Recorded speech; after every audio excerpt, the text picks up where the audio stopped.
So today,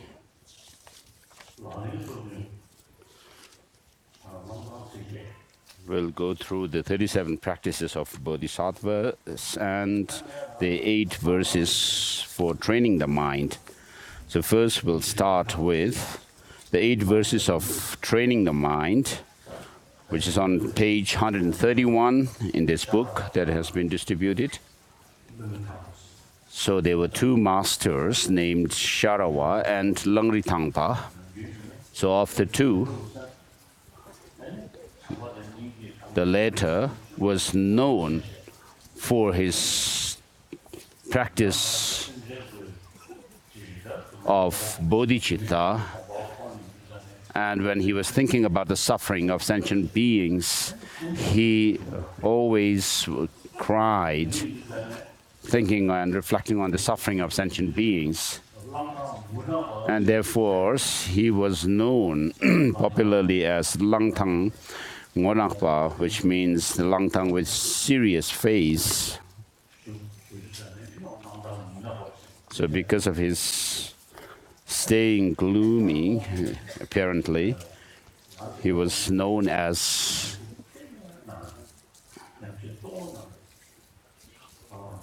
Langtang Ngonakpa.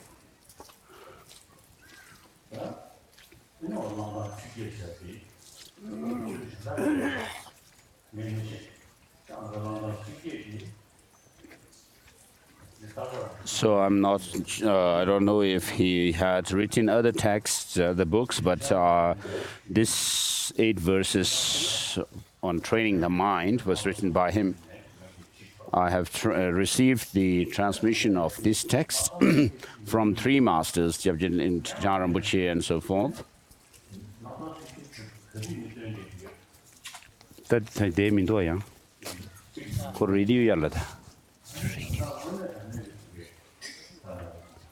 So I've been reciting this text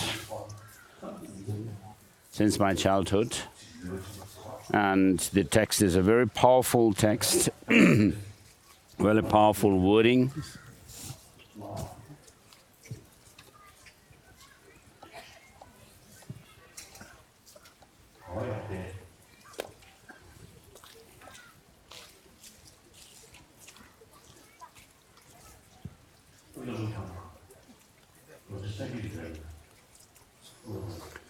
So these 8 verses on training the mind was written by the Kadam Geshe Langritangpa Dorje Sengye, his name. So the first verse, with the determination to achieve the highest aim for the benefit of all sentient beings.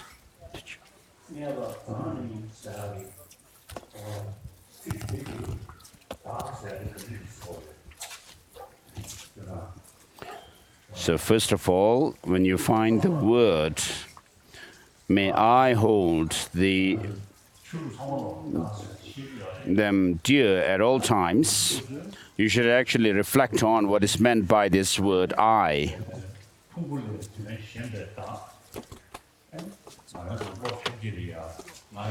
So according to the non-Buddhist traditions, of course, when we talk about my feelings, my sensations, my body, and so forth,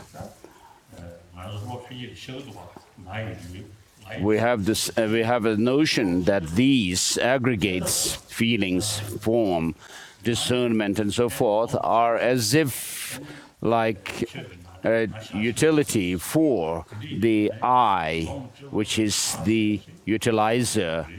And therefore, since we have this innate notion as if there is an independent self, which is a utilizer of the body and senses and so forth, the non-Buddhist traditions assert that there must be a separate self or Atman or soul different from the aggregates.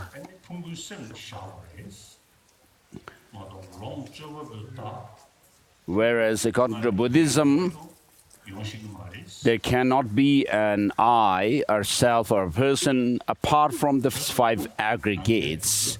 So it must be Most of the Buddhist philosophical schools, therefore,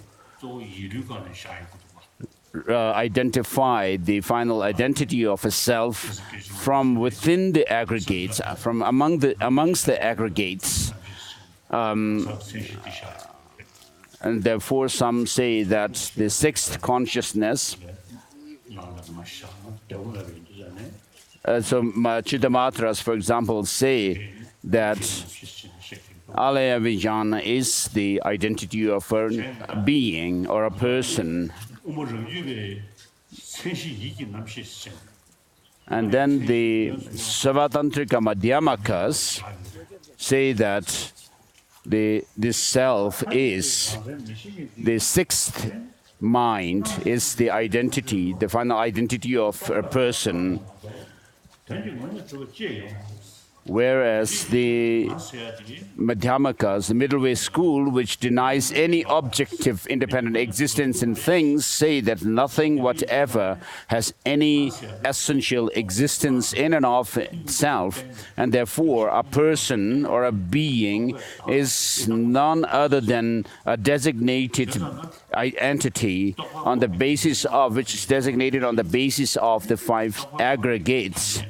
And therefore, it is, as it is said, that since the world is designated by our conceptions, and therefore, as you find in the Prajnaparamita Sutras, the Perfection of Wisdom Sutras of the Buddha, that after having gone through the different topics for where the Buddha says that this and that thing has no essential independent existence, but then he concludes each time by saying all these are merely nominal and merely in name.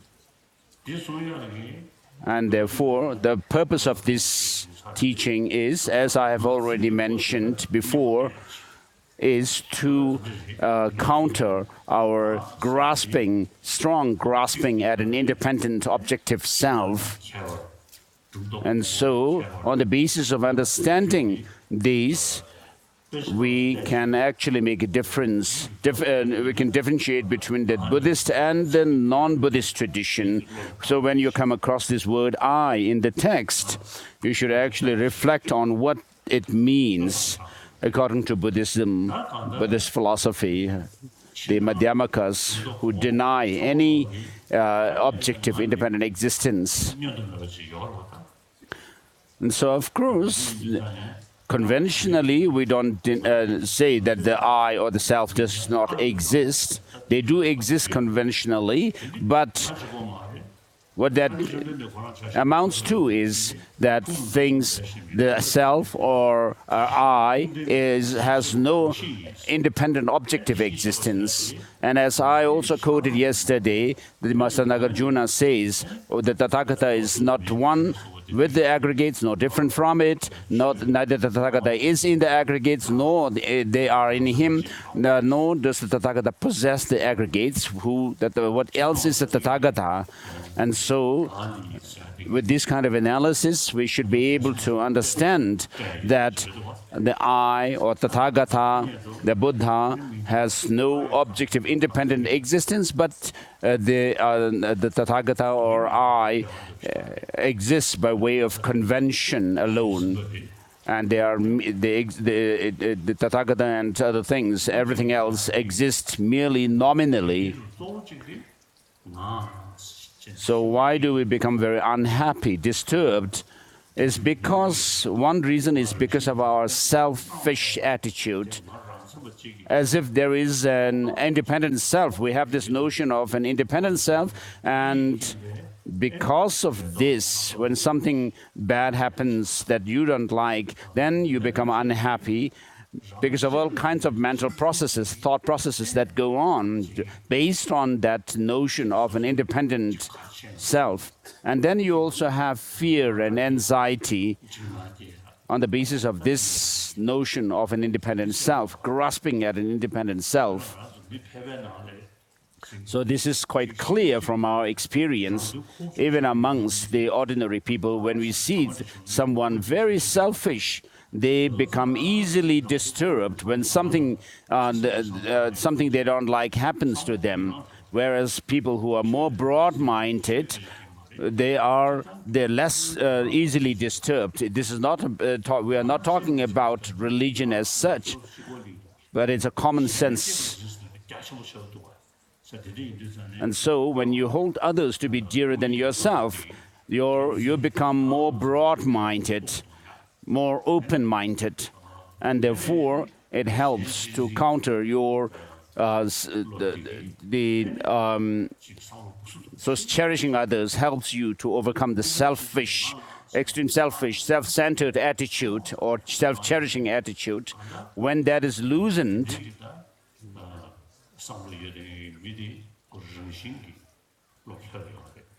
then those who are actually more compassionate towards others, caring about others, they are more relaxed. So if you look at the dogs and cats, when they live in a community together very harmoniously in their group, then they are all happy. Whereas if there is a dog which always barks at other dogs and other beings, then the dog itself is not happy at all. So even when we look at animals, since they are social animals, as long as they are socially live in a social society as social animals, and what brings them together is the love and compassion.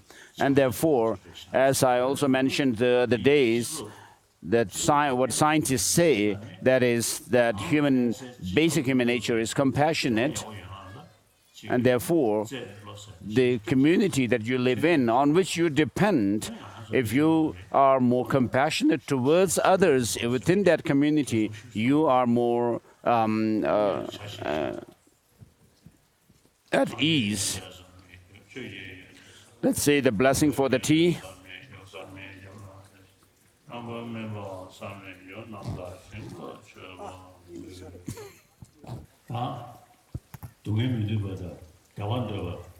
So, since we do not want suffering but want happiness, which is something innate in us, and since the suffering, pain and pleasure come through causes and conditions, what we must do is to do our best to reduce and decrease the causes of suffering within ourselves and to increase the causes of happiness within us. So, of course, as human beings, we can do that because of our brain, these special brains. The animals can not do that. So the second verse is, whenever I interact with someone, may I view myself as the lowest amongst all, and from the very depths of my heart respectfully hold others as superior.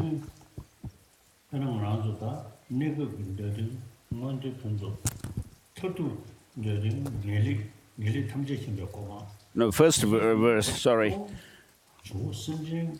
So the temporary as well as the lasting goals of happiness and well-being come on in dependence on others. So when we talk about avoiding the non-virtuous practices, so avoiding the non-virtuous actions such as killing, taking what is not given, and sexual misconduct, and so forth, and also the four of the speech, they happen in dependence on others.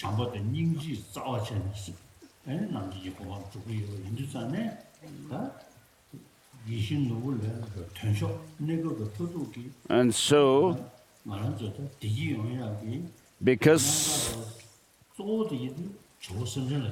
because all our happiness and well-being come about, it depends on other sentient beings, and therefore sentient beings are surpass even the wish-fulfilling gem. And so may I hold them dear at all times. And whenever I interact with someone, may I view myself as the lowest amongst all, and from the very depths of my heart, respectfully hold others as superior. So, when we have arrogance, it would seem as if it is helping us, but it does not. And therefore, whenever I interact with anyone, may I view myself as the lowest amongst all.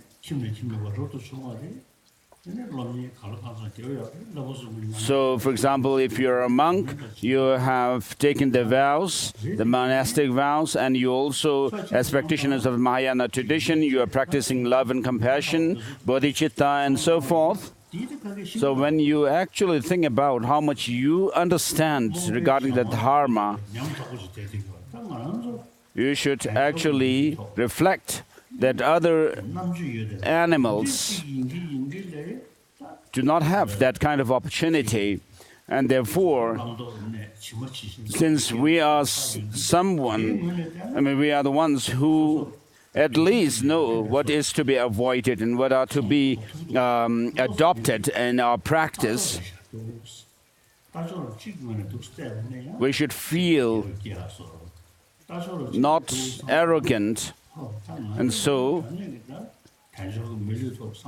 on the one hand, when we have more knowledge and so forth and experience, we may use that to boost our arrogance. But on the other hand, when you actually think about being arrogant and so forth, looking down upon others, that's not good. And therefore, you can reduce your arrogance. And therefore, it says, respectfully hold others as superior from the depths of my heart. So those of you who have studied Buddhist philosophy and logic and so forth, you have some knowledge about what the Dharma says. But when your behavior actually tells something else, you should feel rather pity to yourself.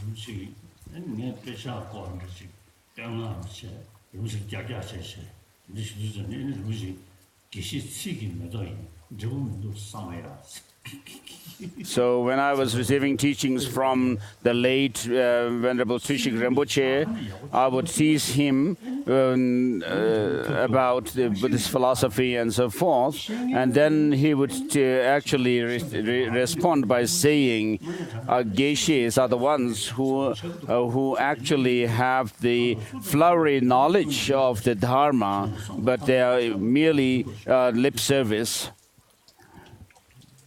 And therefore, the second verse says, whenever I interact with someone, may I view myself as the lowest amongst all, and from the depths of my heart, respectively hold others as superior. So that shows overcoming arrogance, however knowledgeable and experienced you may be.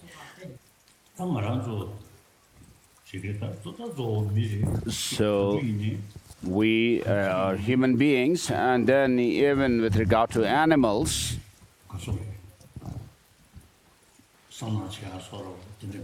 we should not harm them, have malicious thoughts against them. We should respect them, everyone, including animals. And so we human beings, as human beings, we should respect one another and live very cheerfully with one another, and should not have arrogance, thinking that I am somebody. But in practical terms, when you are kind to others, instead of appreciating what good you do to others, if the others take some kind of advantage on you, then if you let them be like that, although you may hold yourself lowly, be humble, but because of that humility, if in the long run it actually harms the other person who's taking advantage of you, and you should not let that happen, and therefore, without losing your compassion towards that person or those people, but you should actually show countermeasures to avert or to overcome that bad behavior of the other person or other people. And so, looking at the pros and cons, weighing the pros and cons of the situation, you should accordingly deal with that person or people who take advantage of you. So without having any kind of anger or some bad thought, intention towards them, you should try to overcome their action.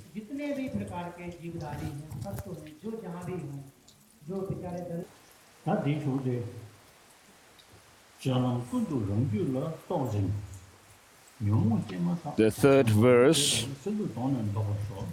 says that in all my deeds may I probe into my mind, and as soon as mental and emotional afflictions arise, as they endanger myself and others, may I strongly confront them and avert them.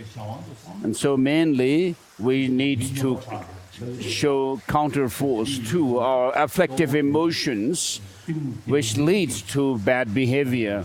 And therefore, because the afflictive emotions, disturbing conceptions, actually lead us to the causes of suffering. And with regard to the afflictive emotions, emotional afflictions or mental afflictions can also refer to our self-cherishing attitude, which actually causes ruin to ourselves. And other afflictive mental afflictions, which the Shravakas also see as those to be abandoned, and then that of self-cherishing attitude also is a form of mental affliction. These are the ones that you need to as soon as they arise in you, you should confront and avert them. When I see beings of unpleasant character oppressed by strong negativity and suffering, may I hold them dear, for they are rare to find, as if I have discovered a jewel treasure. So when you see people who are really suffering, having physical suffering such as pains and diseases like leprosy and so forth, you should not actually react negatively to them when you see them. You should have compassion towards them, and when you give gifts to others, such as beggars, you should give them respectfully, not looking down upon them. And so, amongst the 16 factors, causes for a higher rebirth in the next life, one of them is giving respectfully, as Master Nagarjuna gives in the precious garland.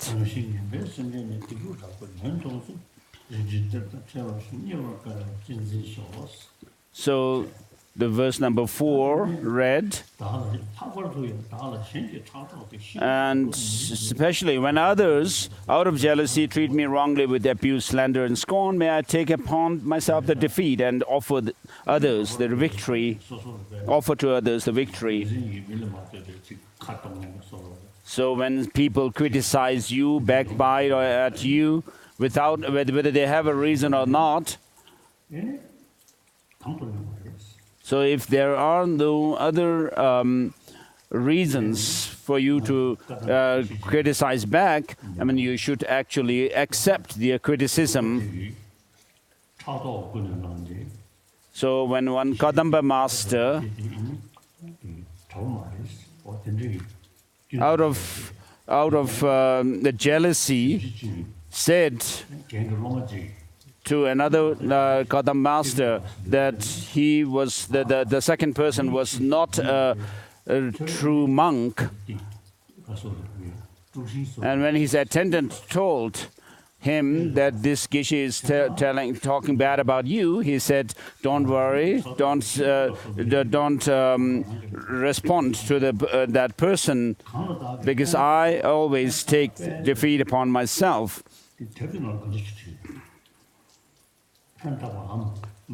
So when others out of jealousy treat me wrongly, no, when someone whom I have helped or in whom I have placed great hope mistreat me in extremely hurtful ways, may I regard him still as my precious teacher. So when you have helped somebody, have done good things to someone, but instead of showing his gratitude, he or she does something bad to you, as a practitioner of Bodhichitta, I mean, one should regard him or her still as your precious teacher. So in brief, may I offer benefit and joy to all my mothers, both directly and indirectly. So if you are able to benefit others directly, practically, with your by giving good counsel and also with compassionate attitudes towards them in your mind, and also physically, if you can do something good, you should do them directly or indirectly. May I secretly take upon myself whole hurts and pains of my mothers. And so, by boosting your love and compassion towards the suffering beings, you should take the suffering upon yourself wholeheartedly from the depths of your heart. Take the suffering of others upon yourself. But so here, when you are acquainted through training of your mind with this kind of practice, then you should do the Tonglen practice, which is to say, giving and taking. And so you give your virtuous qualities, your merits, and the positive potentials of yourself to others, and mentally, when you breathe out, and when you breathe in, you take on the others' suffering, pain, and their causes when you breathe in. And so this is what I did in 2008 when I heard about some Tibetan demonstrations going on in Lhasa. And so I took the negativities of the Chinese soldiers and policemen, and I sent forth, mentally I sent forth the good qualities within myself towards them. And so you should use your in and out breath to practice the giving and taking. So when you do this, this also may include some tantric practice, and therefore it says secretly take upon myself.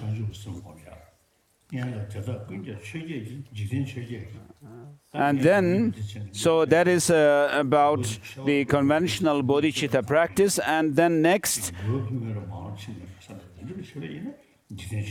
when you do these practices, of course, you should not let yourself be carried away by what are known as the eight mundane concerns or eight mundane dharmas, such as wishing for fame, name, gains, and so forth. So when you do some practice, you should never let your mind be carried away by these eight worldly concerns, such as seeking or looking for some kind of praise from others and so forth. So it says in the text, in the last verse, may all these remain undefiled by the stains of the eight worldly concerns, and may I, recognizing all things as illusion, devoid of clinging, be released from bondage.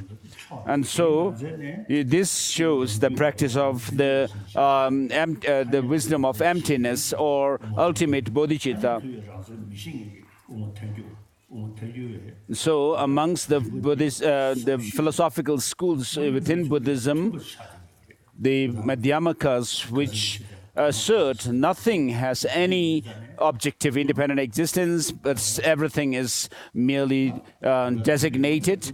That is the highest philosophical understanding within Buddhist philosophical thought. So, as I have explained before too, that like the quantum physics, which say that things have no objective existence,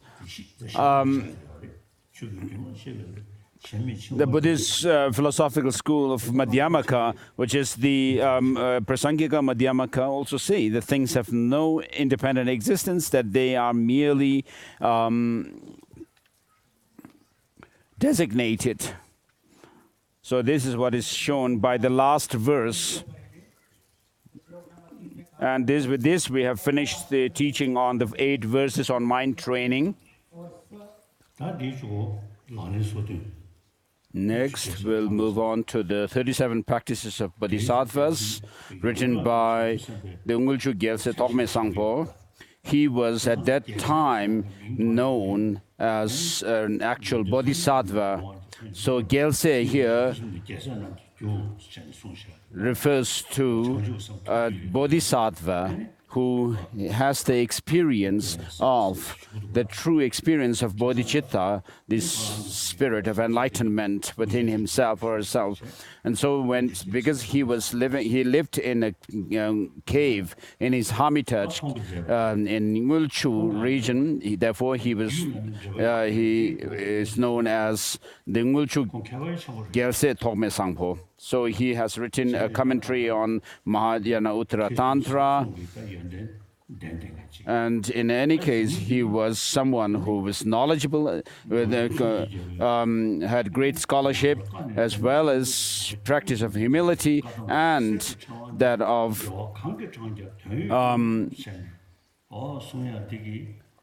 the good conduct or good nature.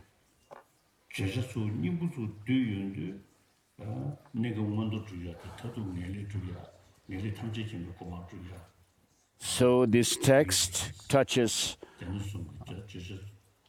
on the content of the 3 Pitaka, the 3 baskets of the teaching of the Buddha, which are the basket of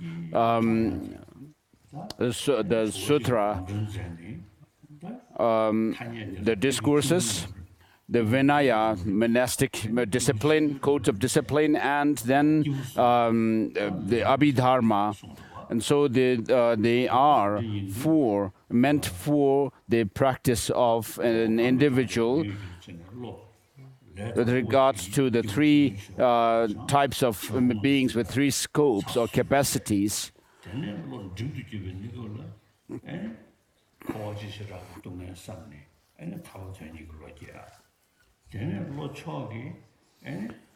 And so the least kind of practitioners will work for higher rebirth by avoiding the 10 non-virtuous actions and so forth, and non-virtuous actions, and practicing the morality of 10 virtuous actions and so forth. And then those with the middling or intermediate capacity work for not just the higher rebirth in the next life, but they work for liberation from the cycle of existence. And then those of the greatest capacity work for the benefit of all sentient beings, to become a Buddha for the benefit of all sentient beings. So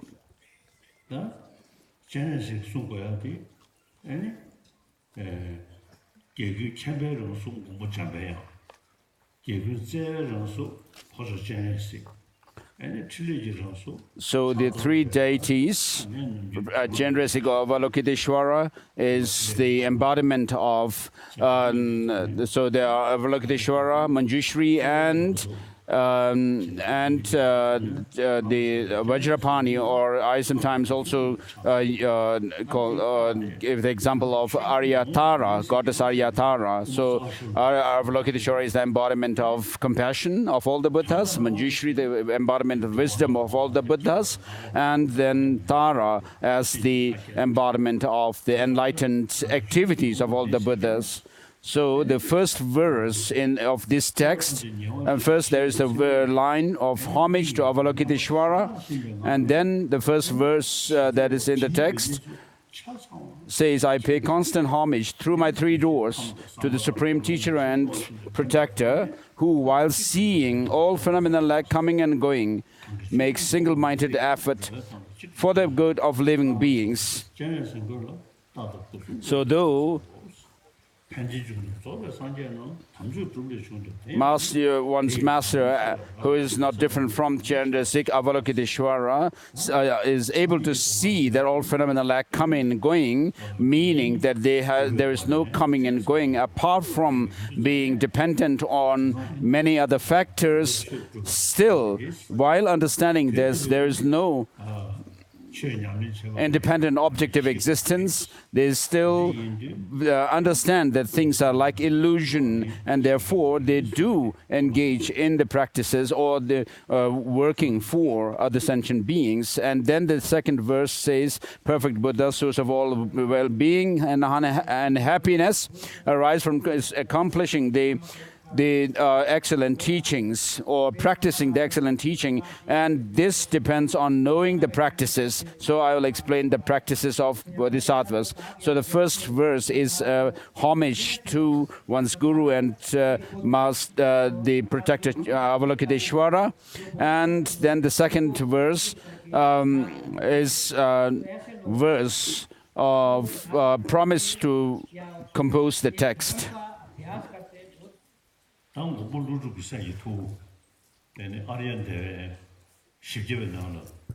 the 400 verses of Aryadeva, it says that he gives the source for the three types, the practices pertaining to three types of beings, when he says, avoid all non-meritorious actions, and in the middle, get rid of the notion of an I, and in the end, finally, destroy all distorted views.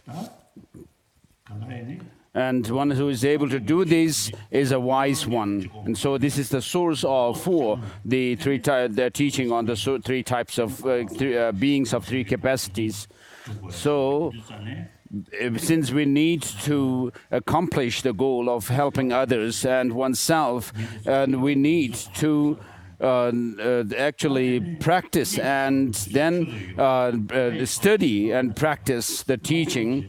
And in other words, what this shows is that the practice of studying the teaching, the verse which is numbered first. So 37 verses starts here. Having gained this rare ship of freedom and fortune, here think and meditate unwaveringly night and day in order to free yourself and others from the ocean of cyclic existence. This is the practice of Bodhisattvas. And so this shows the importance of studying the Dharma in order to be able to practice it. And then next verse, attached to your loved ones,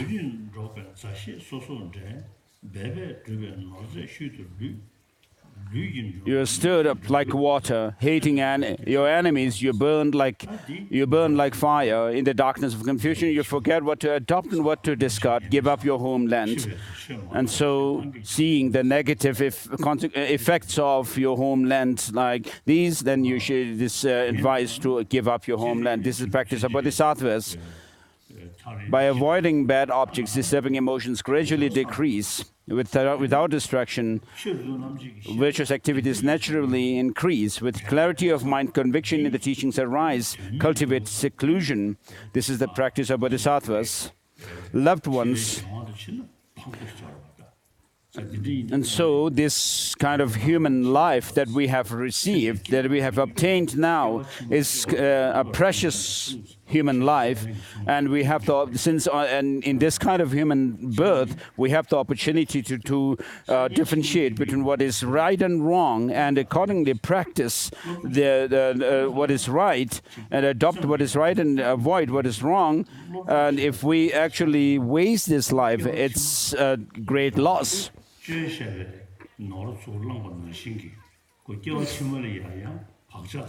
And so the verse, when you are able to do certain practice, what it can do is leave the imprints for the Dharma practices in your mind stream, and so that it'll be helpful in the next life as well.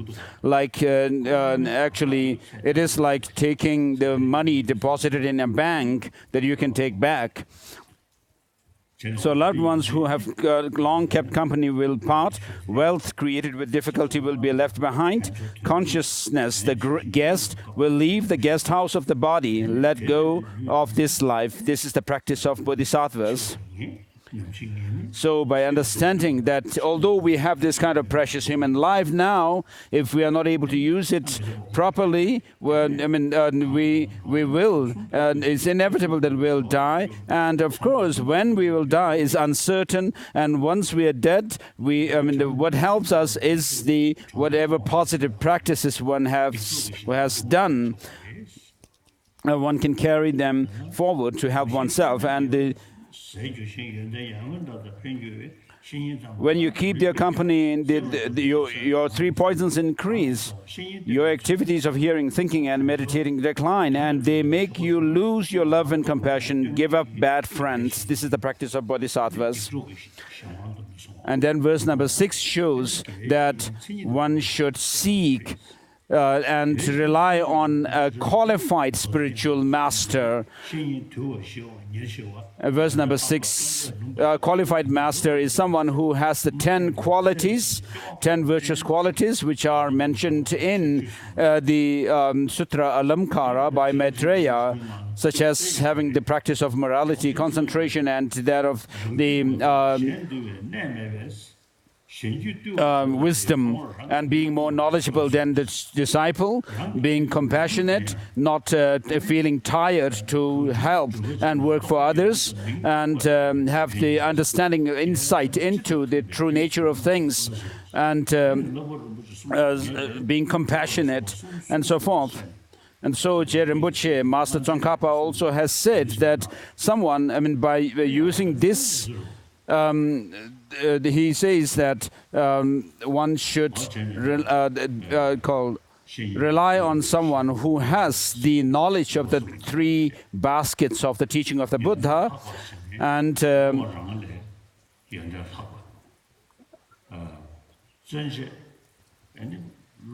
so the qualities such as more being ethical, being concentrated with single-pointed concentration, and having the wisdom, realizing the nature of things, and then also being no more knowledgeable than disciples, and being determined to pursue the path with diligence, and being compassionate to the sentient beings, and be not feeling tired of working for others. And so being knowledgeable in the 3 Pitakas,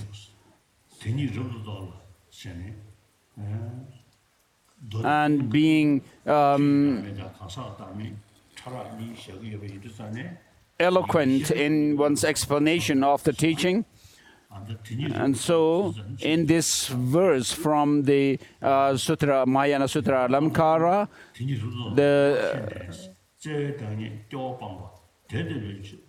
when it deals with the 3 trainings, morality, concentration, and wisdom, that part of the wisdom is referring to a more coarser understanding of the nature of things, whereas the insight into the true nature of things refers to the deeper understanding of reality. And so by understanding, acknowledging that this life is although we have found this kind of precious human life, it is not going to be permanent. We are not going to live forever, and therefore one should be spurred on the practice of the path, and then by seeing the preciousness and the meaningfulness of this kind of life, one should do the practice of the three trainings. And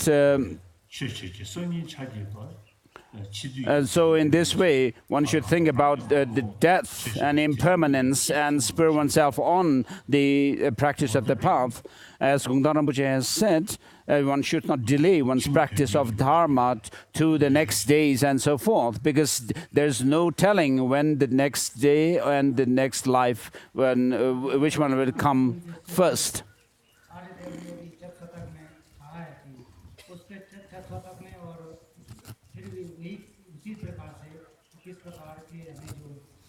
So verse which is number 6 on page 135 says, when you rely on them, your faults come to an end, and your good qualities grow like a waxing moon. Cherish your spiritual teachers even more than your own body. This is the practice of Bodhisattvas.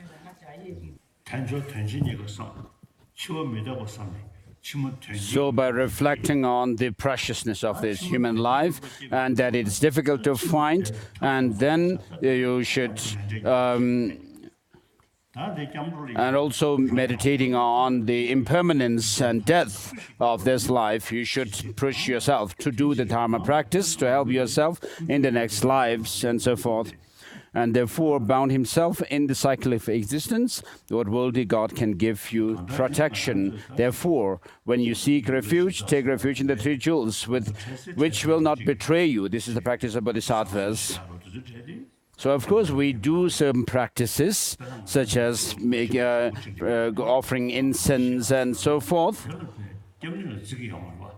We do not regard the spirits such as, those to whom we make offering of incense and so forth as our objects of refuge, but we still do rely on them for their help. There's nothing wrong in that, but if you consider the worldly gods as a true object of refuge and to do these practices, that is against the practice, you would be going against the practice of taking refuge in the three jewels, Buddha, Dharma and Sangha. So it is relying on these worldly gods is like relying on one's own friend, to whom one would say, oh, please help me with this and that, and they would do that. But you don't take refuge in that person.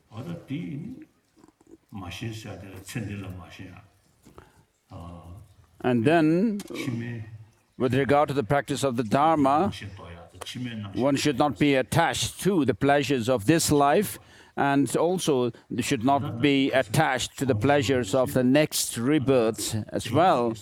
And so these practices are quite vast. So the whole of the teaching of the Buddha actually should be subsumed within the understanding of the two truths, the conventional truth and the ultimate truth. On the basis of these two truths, we should explain and understand those of the Four Noble Truths. And so, Gyobun Rinpoche, when he left, when he was leaving Tibet, he left Lhasa, and then in some place he actually rested, and there was someone who is going in trance, and the person, the god or the spirit said that he was Shungden.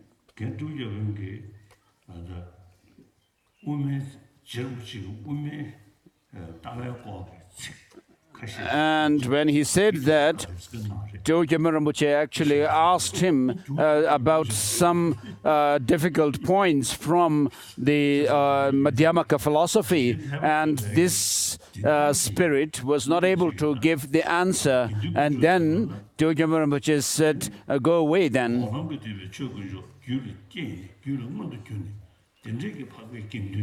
So here, when we talk about the Sangha is someone who has the experience of, direct experience of emptiness within himself, this wisdom of emptiness. So by understanding the two truths, you should understand the Four Noble Truths. And someone who has the experience of the Dharma jewel is called a Sangha jewel. And then there is the Buddha jewel, who is the teacher of us. And so by understanding these for the Four Noble Truths, we should understand what the three jewels are. The Buddha, to whom we take refuge. And then with regard to the Buddha,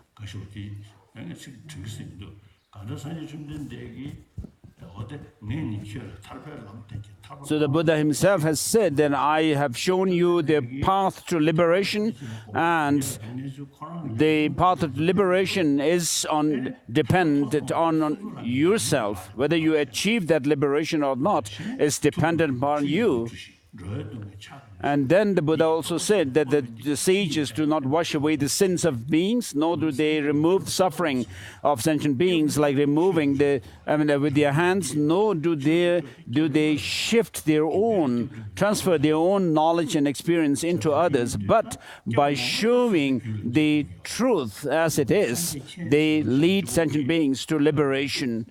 And therefore, what this shows is that you are your own master. You are the one who would be able to save yourself from the existential suffering and so forth. And so, how you do that is by actually applying the teaching of the Buddha within yourself, and actually incorporating the teaching within yourself. It is in your hand. And so the Buddha can do nothing apart from giving us the teaching and showing the path. And so the Buddha is regarded as the teacher of the path, or the teacher of refuge. And if you are alone and there's no one whom you can look up to, you may feel discouraged. But there are those who are called Sangha, who have experience, so you don't feel discouraged. So there are examples of such masters, such as Master Nagarjuna and his disciples and followers. So we have the same brain as Master Nagarjuna himself and others. And so they use their human brain and increased their intelligence and wisdom, understanding what is right and wrong and the true nature of things. And so we also have the same kind of brain, and therefore we could see that we can use this brain to reach the same kind of attainment as they have reached.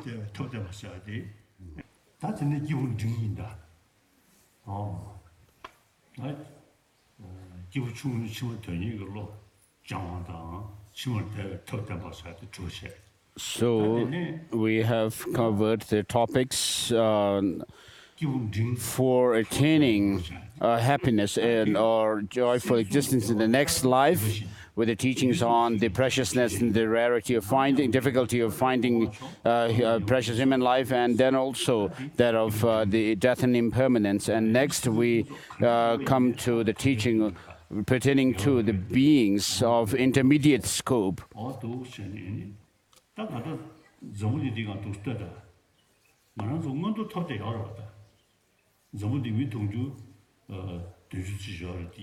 So, of course, we have attained a higher rebirth as human beings, but we still have lots of problems and unhappiness, sorrow, and then the spirits and spirit landlords and so forth, as they are also under the sway of their own mental afflictions, they have no real joy and happiness. And so, verse number 9 says, like a dew on the tip of a blade of grass, pleasures of the three worlds last only a while and then vanish. And so within this samsara, the cyclic existence, there are the three planes of existence. The desire realm, where we have very gross forms of pleasure and pain, and then there is the formal realm. Compared to the desire realm, they have more subtle joy and happiness, blissful experience, and then the formless realm, which has subtler and whose happiness and joy are subtler even than those of the formed realm beings.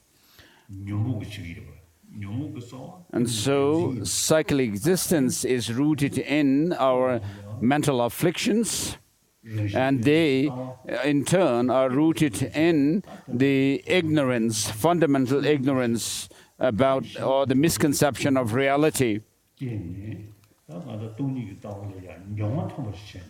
So therefore, we should study about this grasping at true independent existence on things, grasping at true existence and independent existence of things, and counter this ignorance, the fundamental misconception, not only do the practice of morality concentration, but then also that of the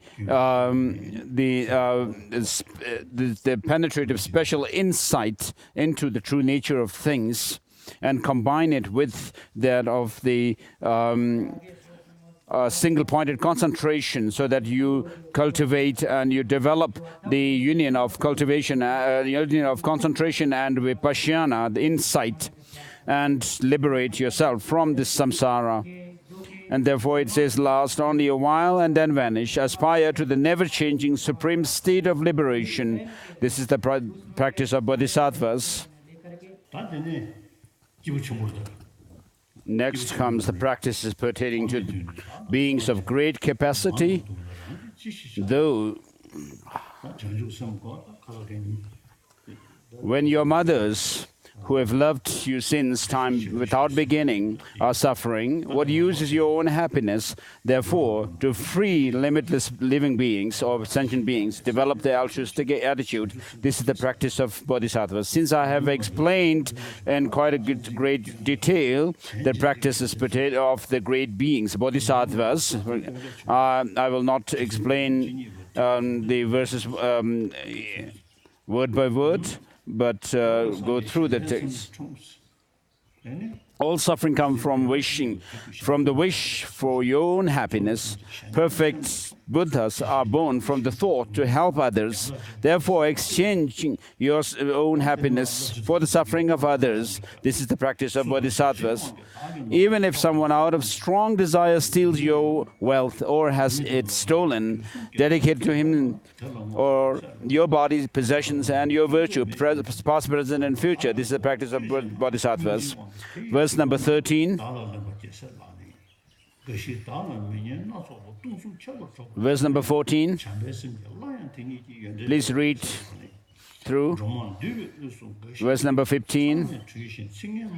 Though someone may deride and speak bad words about you in public gathering, looking on him as a spiritual teacher, bow to him with respect. This is the practice of Bodhisattvas.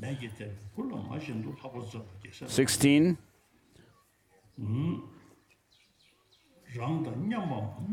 Verse number 17.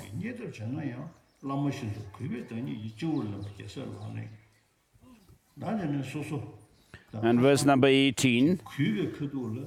When you have great misfortune or lots of decline, there is the chance to lose the practice of Dharma. And also, when you are too wealthy and well-to-do, then again there is the danger of losing the practice of dharmas. So these are being referred to here on verse number 18, 19.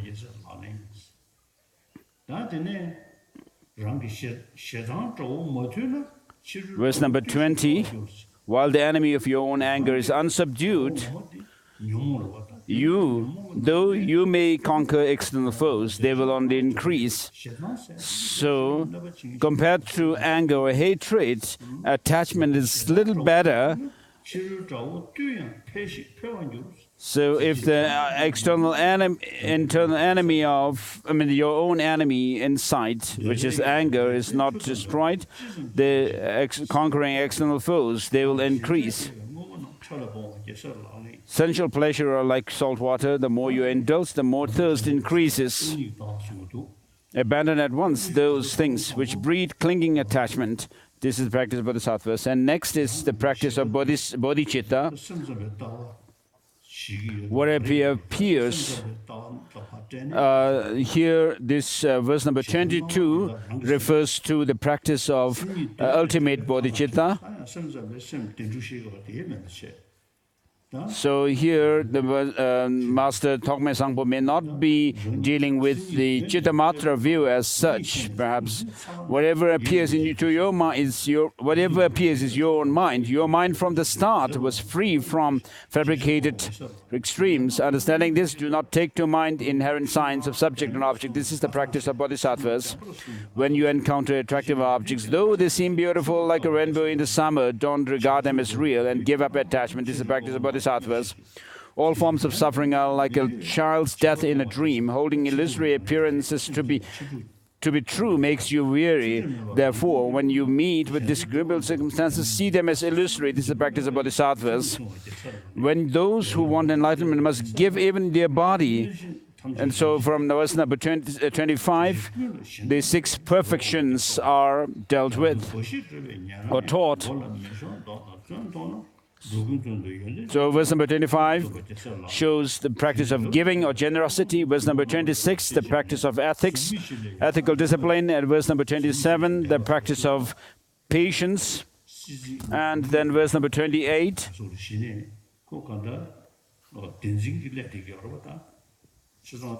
the enthusiastic effort, the perfection of enthusiastic effort.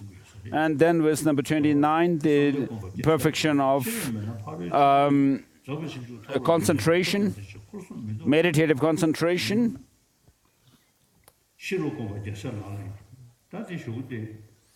And then verse number 30 shows the perfection of wisdom. And then verse number 35 says, if you don't examine your own errors, you may look like a practitioner but not act as one. Therefore, always examining your own errors, rid yourself of them. This is the practice of Bodhisattvas. If, through the influence of disturbing emotions, you point out the faults of another Bodhisattva, you yourself are diminished. So, you don't mention the faults of those who have entered the great vehicle. This is the practice of Bodhisattvas.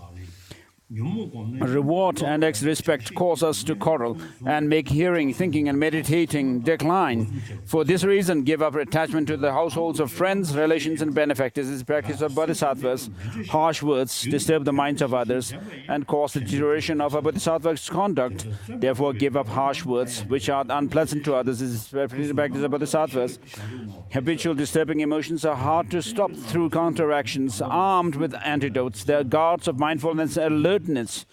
Destroy disturbing emotions like attachment at once as soon as they arise. This is the practice of Bodhisattvas. In brief, whatever you are doing, ask yourself, what's the state of my mind? With constant mindfulness and mental alertness, accomplish others good. This is the practice of Bodhisattvas. To remove the suffering of limitless beings, understand the purity of the 3 spheres, dedicate the virtue from making such effort to enlightenment. This is the practice of Bodhisattvas. For all who want to train in the Bodhisattva path, I have written the 37 practices of Bodhisattvas following what has been said by excellent ones on the meaning of the sutras, tantras, and treatises.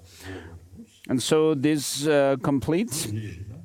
This was written for his own and others' benefit by the monk Tonglen, an exponent of scripture and reasoning in the cave of Ngulchu, the precious Ngulchu cave.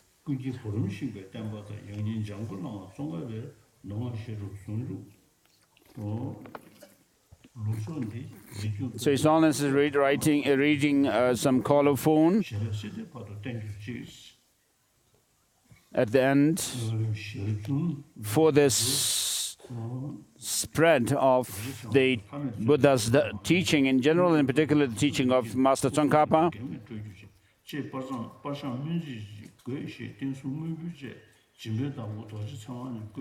So the patron for this was Dorje Tsuntu, and this colophon at the end was written by Latun Rinpoche. So with this, we have completed the teaching on the 37 practices of Bodhisattvas. And if you are able to, if you can read these books, these texts, sometimes when you have spare time, it would be very beneficial.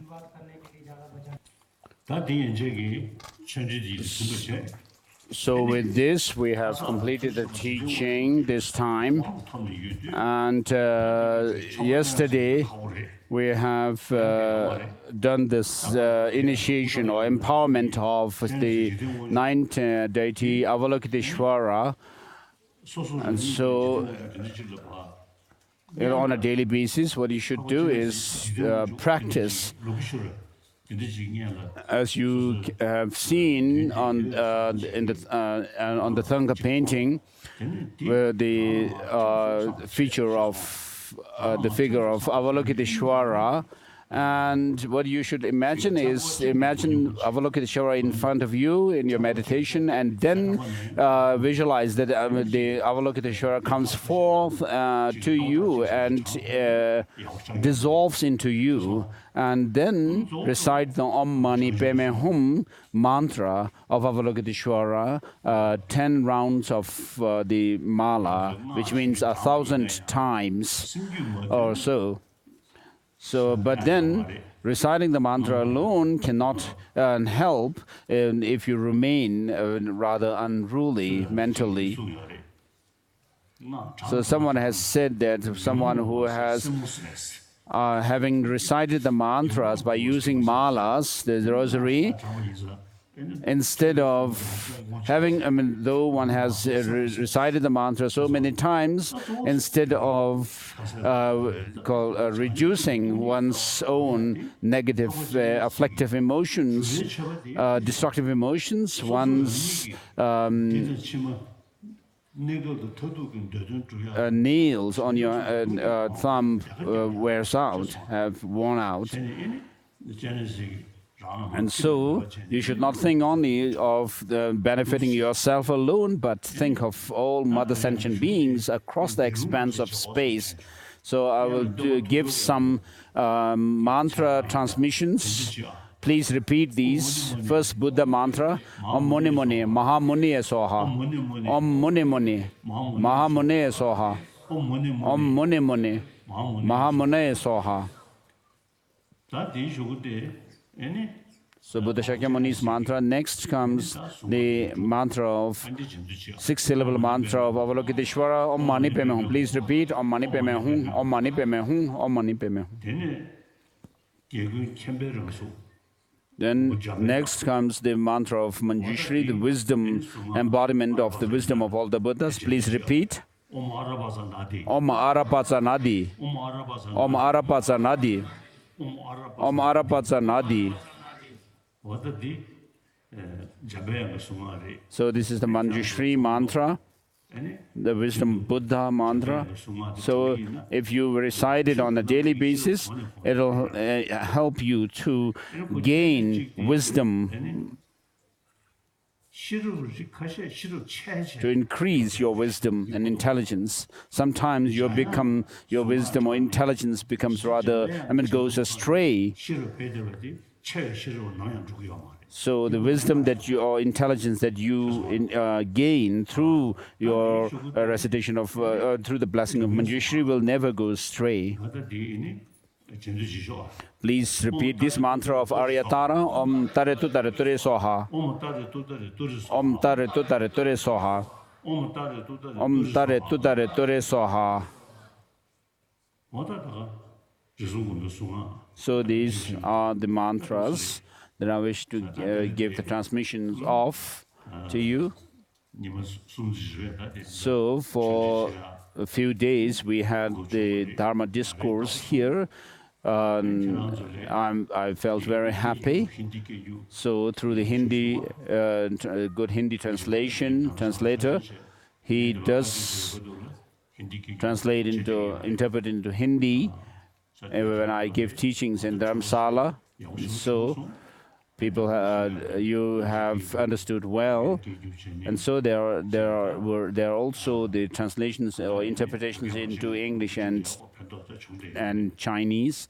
So those who don't speak Tibetan, these interpretations may have been beneficial. So whether the Dharma has become effective or not depends on whether you have been able to tame your mind or not. And so, on a daily basis, regularly you should check your own mind. So,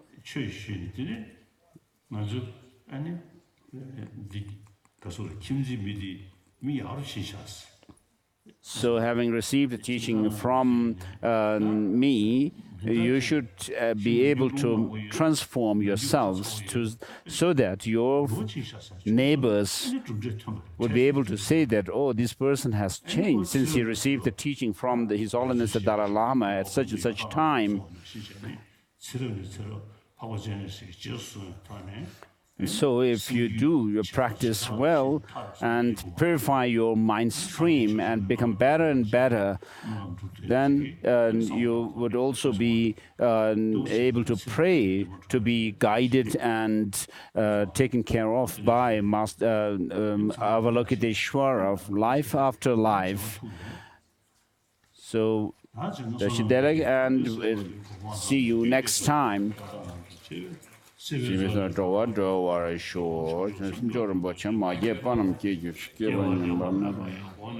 the sublime jewel Bodhichitta arise in those it has not arisen yet. May it never decline, but increase ever further in those who have. Dedication